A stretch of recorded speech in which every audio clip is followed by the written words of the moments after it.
और भाई बच्चों लोग, मित्रों, सारे बढ़िया। चलिए देखिए, आज का जो वीडियो है ये वीडियो है ये हम लोग स्पेसिफिकली रिबेट्स पे करेंगे, है ना। रिबेट्स जो होता है उसके ऊपर करेंगे। ये आपका टॉपिक रहा रिबेट्स। या तो आप बोले जर्नल एंट्री फॉर रिबेट्स या आप बोले अकाउंटिंग फॉर रिबेट्स। रिबेट्स के बारे में बात करेंगे। तो रिबेट्स होता क्या चीज़ है?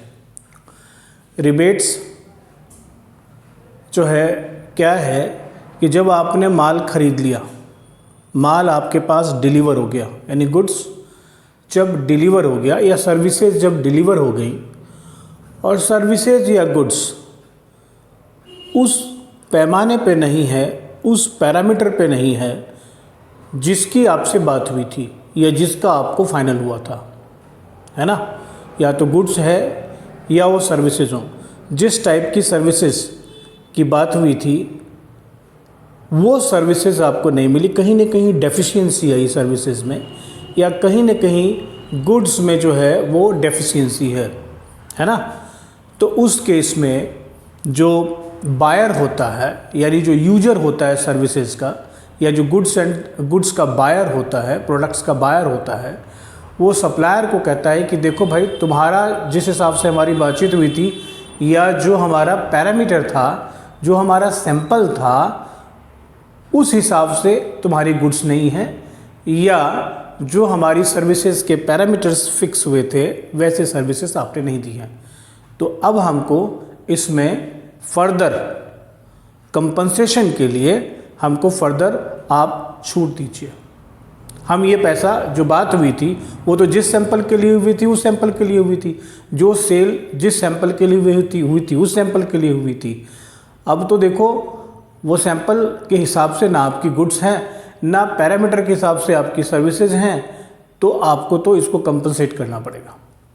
अब जो सप्लायर है कहता है चलो यार ठीक है, करना पड़ेगा, क्योंकि सप्लायर भी अवेयर है कि वो चीज़ हमने नहीं प्रोवाइड कर पाए, वो चीज़ हम नहीं दे पाए जिसकी बात हमने की थी, है ना। सैंपल हमने कुछ और दिखाया, पैसे हमने किसी और चीज़ पे तय किए, सेल्स उस चीज़ पे हो गया, डिस्काउंट्स जो क्रेडिट जो डिस्काउंट्स वगैरह हैं सब कुछ हो गया, लेकिन वो ये बात नहीं है, बात वो नहीं है। और ये सप्लायर को भी अवेयरनेस है, सर्विस प्रोवाइडर को भी अवेयरनेस है, और सर्विस यूजर का या गुड्स जो इसने ख़रीदा है, बायर है, उसको भी ये है। तो बायर ये बात कहता है तो कहते हैं कि चलो ठीक है, हम आपको कंपनसेट कर देंगे, हम आपको फर्दर छूट दे देते हैं। फर्दर छूट देने को ही हम लोग क्या कहते हैं? रिबेट कहते हैं। ठीक है, चलिए आगे बढ़ते हैं। देखिए रिबेट क्या है। मैंने यहाँ पर एक छोटा सा लेख भी इस पर यहाँ है, इस लेख को भी हम लोग पढ़ेंगे थोड़ा सा। वो कहता है कि भैया ऐसा है कि ये जो रिबेट है ना,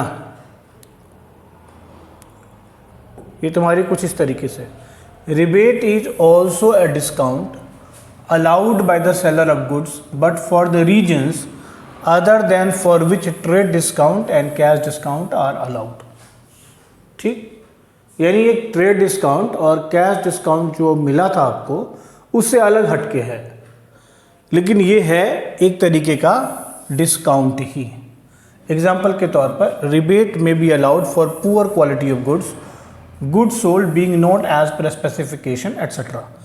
it is different from trade discount, because trade discount तो हमको पता ही है हायर वॉल्यूम ऑफ गुड्स पे देते हैं, है ना। और रिबेट जो है for reasons other than higher volume of goods purchased. ठीक है, ये तो स्टोरी है, बाकी तो हमने आपको सिखाया, बताया। अब इसकी जो अकाउंटिंग ट्रीटमेंट है, उस अकाउंटिंग ट्रीटमेंट को समझेंगे हम लॉजिकली। तो अकाउंटिंग ऑफ रिबेट, अब जैसे मैंने आपको कहा कि रिबेट जो है वो एक तरीके से डिस्काउंट है, तो सेलर के पर्सपेक्टिव से देखो तो सेलर का नुकसान हुआ है, बायर के पर्सपेक्टिव से देखो तो बायर का गेन हो गया है ना। तो बायर अपने इसको एज अ गेन ट्रीट करेगा, सेलर इसको एज अपना लॉस ट्रीट करेगा। Is that clear? तो जर्नल एंट्री क्या होगी? यहाँ पर मैंने एक एग्जांपल लिया आपको कि goods sold by Amit to Vikas were of poor quality and therefore Amit allowed him rebate of ₹5000। ठीक है, एक एग्जांपल हम ले लेते हैं कि अमित ने विकास को जो गुड्स बेचा, goods sold by Amit to Vikas were of poor quality, और इसलिए अमित ने विकास को रिबेट दिया 5,000 का। तो अमित जो कि सेलर है वो अपने बुक्स ऑफ अकाउंट्स में जो जर्नल एंट्री पास करेगा, है ना, जो इस ट्रांजैक्शन को रिकॉर्ड करेगा, वो करेगा रिबेट अलाउड। ये सेलर है तो इसको रिबेट एज अ लॉस है। लॉस को क्या करते हैं आप, डेबिट करते हो, debit all expenses losses nominal account, और विकास को आपने क्रेडिट कर दिया। तो ये हो गया personal account, debit the receiver, credit the giver, है ना। तो आपने उसको कर दिया, क्रेडिट कर दिया, विकास को क्रेडिट कर दिया। Rebate allowed on goods sold to Vikas. Alright, so rebate allowed को क्या करेंगे हम लोग, सेल वैल्यू में से इसको हम लोग रिबेट को अब फर्दर जो इसका ट्रीटमेंट करेंगे तो रिबेट को सेल वैल्यू में से माइनस करेंगे। It is so simple, sale value में से रिबेट को माइनस कर देंगे, ठीक है। सेल वैल्यू में से रिबेट को हम लोग माइनस करेंगे, ठीक। और जो बायर है, जो विकास है, जो कि बायर है, जब वो बायर है तो वो अपनी बुक में क्या लिखेगा, Vikas will pass following journal entry for rebate received, क्योंकि उसका रिबेट उसने रिसीव किया है और अमित से रिसीव किया है, तो debit the receiver, credit the giver, ठीक। तो आपने अमित को, जो कि पर्सनल अकाउंट है, और दूसरी तरफ से आप देखें तो विकास के लिए अमित क्या है, तो लायबिलिटी है, और लायबिलिटी आपकी घट रही है, इसलिए उसको हम लोग क्या करेंगे, डेबिट कर देंगे, ठीक है। तो अमित को डेबिट कर दिया हमने। रिबेट क्या हो गया, विकास के लिए एक प्रकार का गेन हो गया, तो गेन को हम लोग क्या करते हैं, क्रेडिट करते हैं।